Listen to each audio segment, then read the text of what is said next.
আমরা চিরস্থায়ী এটা কিন্তু আমাদের বুঝতে হবে। যারা আত্মহত্যা করে, সুইসাইড করে, তারা মনে করে যে আমি মরে গেলে আমার সমাপ্তি হয়ে যাবে, তাই না? আমি মরলে আমার সমাপ্তি, আর কিছু থাকবে না। এটা তার যদি জ্ঞান থাকতো তাহলে সে জানতো যে মরলে আরো বেশি বিপদ হবে, সমাপ্তি হবে না। তাহলে সে কি মরতো? এখন যে বিপদে পড়ে সে আত্মহত্যা করছে, মরার পরে তার বিপদ আরো বাড়বে। কিন্তু সে মনে করছে যে আমি মরলে এটা আমার সমাপ্তি, আমার শেষ হয়ে যাবে। কাজে মানুষ মরলে মানুষ শেষ হয় না। মানুষের মরণটা কি সেটা আপনাকে বলছি। মানুষের মরণ হলো, আপনারা মানুষের পরিচর্যার কথা শুনছেন, মনে রাখবেন মানব দেহটা 8টা জিনিস দ্বারা তৈরি। পানি, মাটি, আগুন, বাতাস, এর 4টা। পানি, মাটি, আগুন, বাতাস, 4টে জিনিস। আর আর বাকি 4টে হলো নফসে মুতমাইন্না, নফসে লাওয়ামা, নফসে আম্মারা, রূহ। এই 4। এই যে শেষে যে 4টা বললাম, এটা দেখা যায় না, এটা আমাদের ভিতরে। এই 4টার জন্য আমরা বেঁচে আছি, বসে আছি। এই 4টা বের হয়ে গেলেই লাশ। কথা বলতে পারছেন? এবং এইটা বোঝার সবচেয়ে ভালো উপায় হলো, আপনি ঘুমকে বোঝেন তাহলে মরণ বুঝবেন। মানুষ যখন ঘুমায় তখন তার দেহের মধ্যে থেকে 3টা জিনিস বের হয়, নফসে মুতমাইন্না, নফসে লাওয়ামা, নফসে আম্মারা। শুধু রুহটা ভিতরে থাকবে। যেদিন রুহটা বের হয়ে যাবে সেদিন মরণ। আল্লাহ ইয়াকবুজুল আনফুসা হিনা মাউতিহা আল্লাতী লাম তামুত ফি মানামিহা, এগুলি সব কোরআনে আছে। আমি একটা কথাও এমন বলি না ইনশাল্লাহ যেটা কোরআনে নাই। হয়তো কোরআনে বিস্তারিত আছে, নাহলে অন্তত কোরআনে সংক্ষিপ্ত আকারে আছে। তাহলে এখন আপনি দেখেন যে আপনার দেহটা কি। দেহটার 2টা ভাগ, এই 2টা ভাগে 4 সমান। পানি, মাটি, আগুন, বাতাস, hydrogen, nitrogen, oxygen, carbon dioxide. পানি, মাটি, আগুন, বাতাস, 4টে হলো physical part of the body, এই আপনার মানে বাহ্যিক দেহ। আর ওই যে ভিতরে 4টা, এটা হলো spiritual part of the body. আপনার দেহের আধ্যাত্মিক বস্তু হলো ওই 4টা। ওই 4টা বের হয়ে গেলে মানুষ লাশ। 4টার 3টা ঘুমের মধ্যে বের হয়, তখন মানুষ শুধু রুহ থাকার কারণে তার রেসপিরেশন, তার শ্বাস প্রশ্বাস চলতে থাকে, সে মরে না, রুহ তার থাকে। এবং এগুলি দেখেন আল্লাহর কথা। আল্লাহ বলেন আল্লাহ ইয়াকবুজুল আনফুসা। আল্লাহ বলেন এগুলিকে, আল্লাহ ইয়াকবুজুর শব্দ হলো আল্লাহ ইয়াতাওয়াফাল আনফুসা। ইয়াতাওয়াফাল আনফুসা, তাওয়াফা শব্দের অর্থ হলো অফাত। অফাত শব্দের অর্থ পুরোপুরি বুঝে নেওয়া। কতল করলে মানুষ মরে, এটাকে কতল। আর স্বাভাবিকভাবে মরলে তার কি বলে? অফাত বলে না? এই অফাত আর কতলের ব্যাস কম বোঝেন? অফাত হলো যে মানুষটা তার যাবতীয় পাওনা গ্রহণ করার পরে এখান থেকে বিদায় হয়েছে। তার 1 ফোঁটা পানি পৃথিবীতে আর নাই, তার জন্য একটা দানা পৃথিবীতে নাই, তার জন্য একটু অক্সিজেন পৃথিবীতে নাই, সব শেষ করে যে বিদায় হয়েছে তার নাম হলো অফাত। আর যাকে আপনি কাটিয়ে ফেলাইছেন, সে তার অনেক পাওনার সামনে ছিল, কিন্তু তার থেকে তাকে বঞ্চিত করা হয়েছে। এটা হচ্ছে কতল। অফাত শব্দটা তো পুরোপুরি বুঝে নেওয়া। তো আল্লাহ বলেন আল্লাহ ইয়াতাওয়াফাল আনফুসা হিনা মাউতিহা। মানুষ যখন মরে তখন তার নফসগুলি আল্লাহ তাআলা বুঝে নেন। আর আল্লাতী লাম তামুত ফি মানামিহা, এবং যে মানুষগুলি মরে না তাদের আত্মাগুলিও আল্লাহ তাআলা বুঝে নেন। ইয়াতাওয়াফা বুঝে নেওয়া। কথা বুঝতে পারছেন? এখন আল্লাহ আমাদের নফসগুলি বুঝে নেন বলেই এই নফসগুলি আমরা আবার ফেরত পাচ্ছি। আপনি মনে করেন এই পৃথিবীতে 800 কোটি মানুষ, একসঙ্গে অন্তত 400 কোটি মানুষ ঘুমায়, কি ঠিক কিনা? 400 কোটি মানুষ ঘুমায়, 400 কোটি মানুষ পৃথিবীতে কাজ করে। এটা কেন করে জানেন? আল্লাহ বলছেন আলাউদ্দিন ওয়াসেবা, আল্লাহর আনুগত্য সার্বক্ষণিক। সার্বক্ষণিক আনুগত্য। আপনি জাপানে জোহরের নামাজ পড়ছে, জাপান থেকে চীনে জোহরের নামাজ পড়ছে, চীন থেকে জোহরের নামাজ ভারতে আসছে, ভারত থেকে জোহরের নামাজ পাকিস্তানে গেছে, পাকিস্তান থেকে জোহরের নামাজ আফগানিস্তানে গেছে, আফগানিস্তানে জোহরের নামাজ ইরানে গেছে, ইরান থেকে সৌদি আরব গেছে, তারপর সেখান থেকে মরক্কো, আলজেরিয়া, এভাবে জোহরের নামাজ চলে গেছে। এখন এই জোহরের নামাজ জাপান থেকে শুরু হয়ে যখন মরক্কো বা আলজেরিয়া যখন চলে গেছে, তখন জাপানে এসে রক্ত হয়েছে। কে ঠিক কিনা বলেন? তাহলে সারা পৃথিবীতে নামাজটা চলতে আছে কিনা বলেন? তা আল্লাহ বলছেন যে আমার আনুগত্য সার্বক্ষণিক চালু থাকবে। এই জন্য আমি একসঙ্গে সবাইকে নামাজ পড়তে বলি নাই। সকলে জোরে বলুন সুবহানাল্লাহ। কিন্তু আমাদের এক সমাজে এক শ্রেণীর লোক আছে, ওরা একসঙ্গে করবে। ওনারা আল্লাহর কোরআন পড়েন নাই, কোরআন বোঝেন না। কোরআন বুঝলে এটা বলতেন না তারা। আল্লাহ বলে আমার আনুগত্য সার্বক্ষণিক চলতে থাকবে, আমার জন্য সার্বক্ষণিক পৃথিবীতে রুকু সেজদা চলতে থাকবে, এটা কখনো বন্ধ হবে না। এই জন্য আমি একসঙ্গে তোমাদেরকে নামাজ পড়তে বলি নাই। পর্যাক করবে আকিমিস সালাতা, যে দুলুকের শামতিলা কাসাকাল লাইল ওয়া কুরআনাল ফাজর। তাফসীর করতে আসলে হয়রানি। এখন কোন কথাটা আপনাদেরকে বলবো, তা আবারও ফিরে আসি যে আমি আপনাদেরকে শুধু জীবনের পরিচয়টা বলার চেষ্টা করব। আর আমি আপনাদেরকে অনুরোধ করব, একটু খরচ হবে, আমার আলোচনা আপনারা ইউটিউবে শোনেন। ইউটিউবে আমার হাজার হাজার আলোচনা আছে, এবং ইউটিউবে আপনাদের দেখতে পাবেন যে পৃথিবীর সমস্ত জ্ঞানীরা আমার আলোচনাকে গ্রহণ করেছে। আমেরিকা, লন্ডন, জাপান, জার্মান, সারা পৃথিবী। শুধুমাত্র একমাত্র পাকিস্তান থেকে আমার কাছে কোনো কল আসে না। এছাড়া ভারত থেকে অগণিত কল আসে, ভারত, পাকিস্তান, জাপান, মানে সারা পৃথিবী।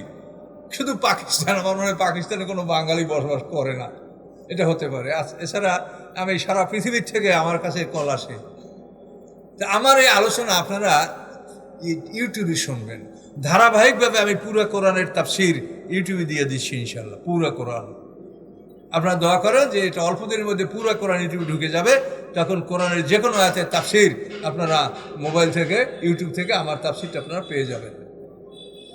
তো এখন আমি আপনাদেরকে বেশি জটিলতায় নিয়ে যাব না, আবার বলছি, সংক্ষেপে আসি যে আল্লাহর প্রতি আনুগত্য সার্বক্ষণিক।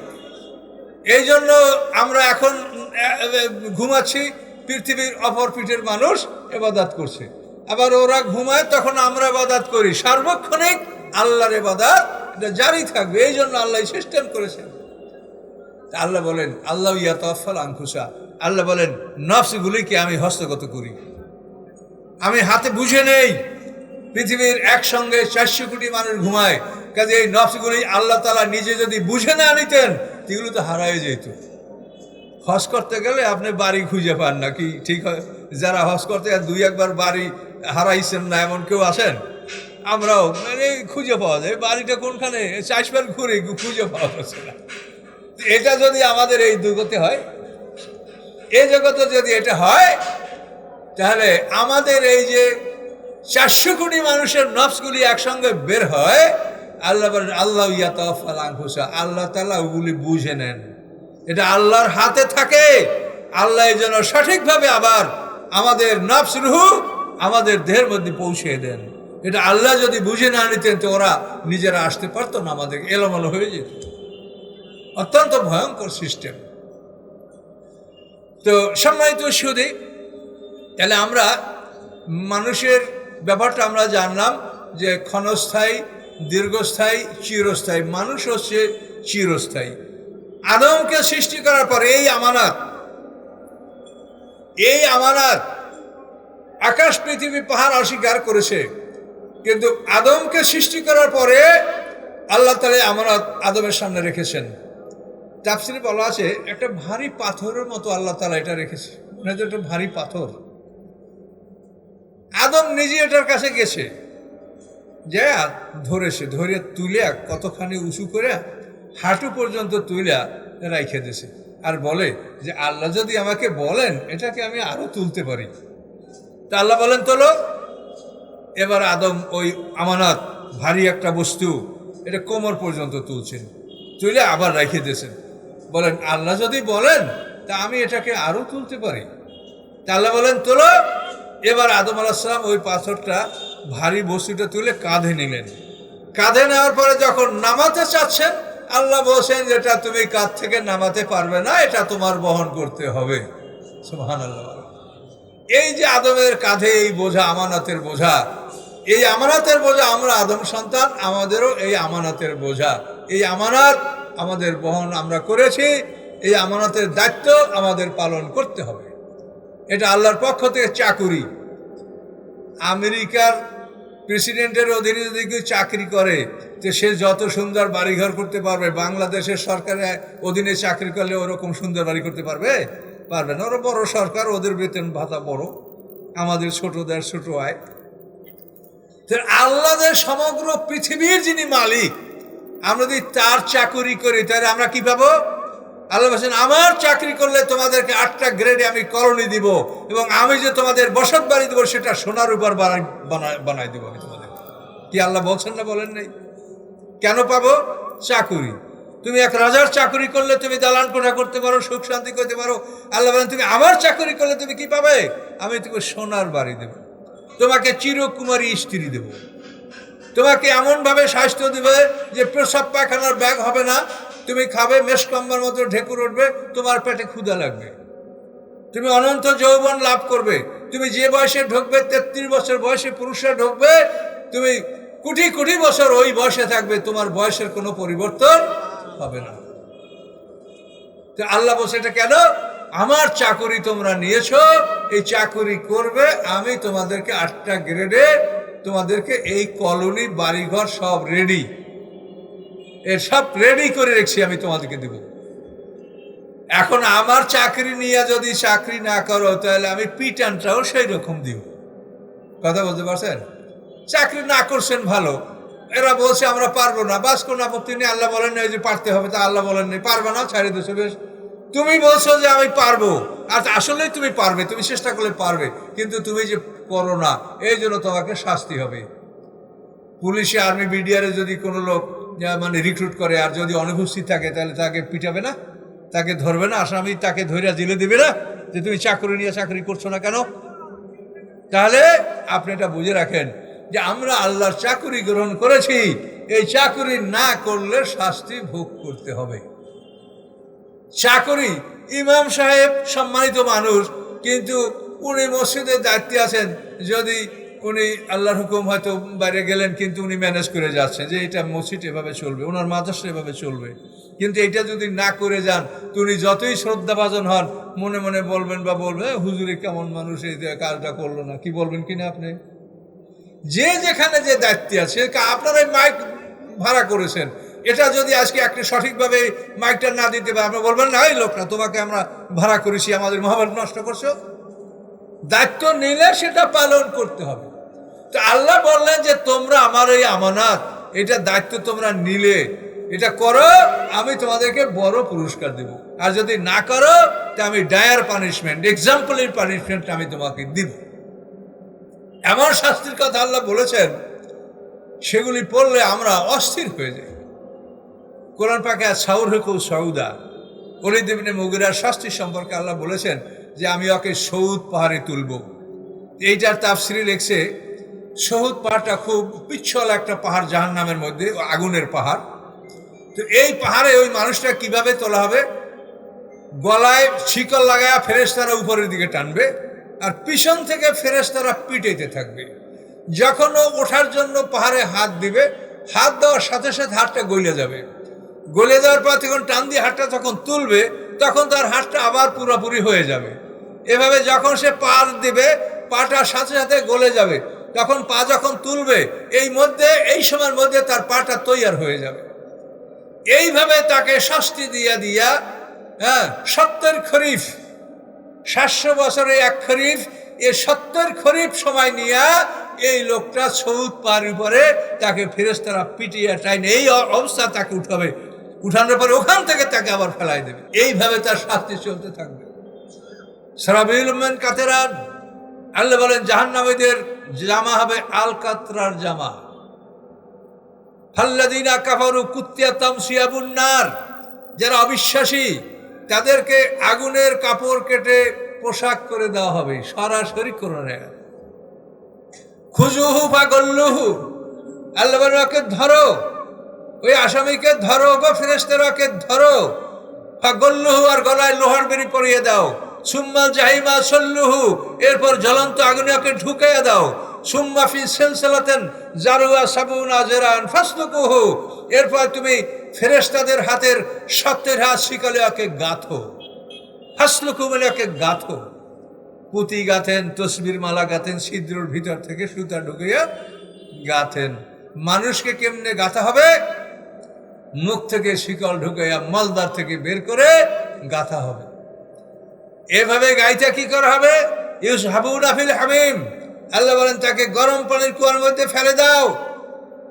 গরম পানিতে এখন পুরে পুরে চামড়া ফুটে ফুটে চামড়াটা উঠে যাবে, শেষ হয়ে যাবে, ডাঙ্গায় তোলো, তারপরে চামড়া লাগাও, চামড়া আল্লাহর পক্ষ থেকে চামড়া তৈরি হয়ে যাবে। সুম্মা ফিন্নার ইউসিজারুন, তারপর আগুনে তাকে তুমি পোড়াও। প্রথমে গরম পানিতে সিদ্ধ করো, চামড়া গলে যাবে, ডাঙ্গায় উঠাবে। কুল্লামা নাদেজাত জুলুদুম বাদদালনাহুম জুলুদান গায়রাহা, সূরা নিসার মধ্যে আল্লাহ বলেন যে যখন তাদের চামড়াটা পুড়ে যাবে, আমি এই চামড়ার পরিবর্তে আর নূতন চামড়া ব্যবস্থা করে দেব, বদলি করে নূতন চামড়া লাগিয়ে দেব। এইভাবে যে শাস্তিটা দেওয়া হবে একেবারে সরাসরি কোরআন।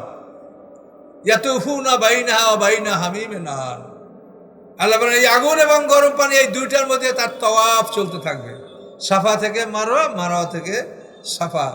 আর এদের তওয়াফ হবে আগুনের কুয়া থেকে গরম পানির কুয়া, গরম পানির কুয়া থেকে আগুনের কুয়া। কোনো সন্দেহ আছে? কেন? যে তুমি চাকুরি নিয়ে চাকুরি করবে না, কার সাথে তুমি বেয়াদবি করছো? তুমি কোথায় পালাবে? আইনাল মাফার, তোমার কোথায় পালানোর জায়গা আছে? পালাও তো দেখি, তুমি পালাও, বাঁচো। তুমি সারা পৃথিবীর সমস্ত সম্পদের মালিক, এই সম্পদ দিয়ে তোমার যদি ক্ষমতা থাকে, আজরাইলের কাছ থেকে 1 মিনিট সময় কেন তো? বলেন, বুঝতে পারছেন আমার কথা?